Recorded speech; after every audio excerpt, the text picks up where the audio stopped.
中国的广东在02年年底的时候，其实是通过吃果子狸火锅，然后使果子狸身上携带的这种冠状病毒突破了种间屏障，我们叫新型冠状病毒的一种变异株，它就可以感染人类。那么这个病毒应该说，也许它在自然界已经存在了很久很久。其实，在北宋年间就已经有记载，苏东坡写的诗里面也提到了，我们曾经吃过果子狸。那为什么当年没感染，而今天感染了？这个病毒真正的根源在哪？最后发现它是产生在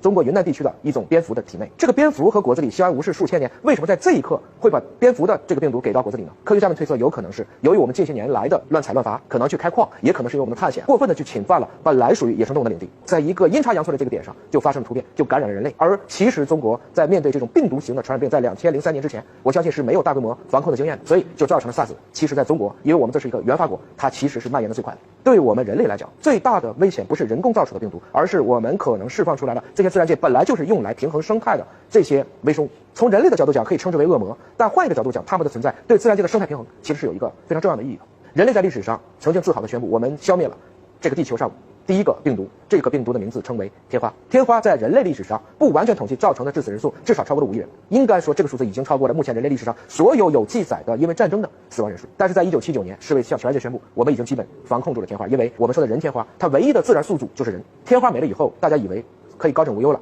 但接下来我们就面对的是艾滋病。在1986年，大家第一次开始尝试分离出艾滋病病毒，明白了它并不是同性恋或者上帝的惩罚，它只是一种我们以前没有发现过的逆转录病毒。我们进一步向前去追，我们觉得艾滋病其实来到人类社会不是从80年代开始的，而可能已经持续数个世纪了。我们后来也知道，艾滋病的病毒原来是停留在猴子、猩猩或大猩猩身上。不管是当年人类和大猩猩之间可能产生了斗争，或者是人类可能去食用了一些烤猴子，或者有人推测是不是我们跟大猩猩之间发生了一些杂交等等，每一种推论都告诉我们，对自然界的任何的生命，我们要很好的去尊重它。埃博拉是1976年首先发现的，这几年把全世界也折腾得天翻地覆。后来发现埃博拉病毒的元凶，最开始的携带者也是来自于非洲的蝙蝠。蝙蝠是一种哺乳动物，它离我们之间的关系是很近的。这就进一步告诉我们，其实微生物，我们从变动期间开始算，来到地球上已经超过了34亿年，它基本上布在了地球上的每一个角落，只是大家看不见，你觉得没有病毒。在海洋当中所携带的所有的病毒的总量，就是算它的总重量，是所有蓝鲸总量的上亿倍。我们人猿相依别，人类的祖先与猩猩的祖先真正分别的时间是700万年，我们变成了今天的现代人，是从农业社会开始算，仅仅1万年，1万年对比34亿年，谁更有资格在这个地球上存在？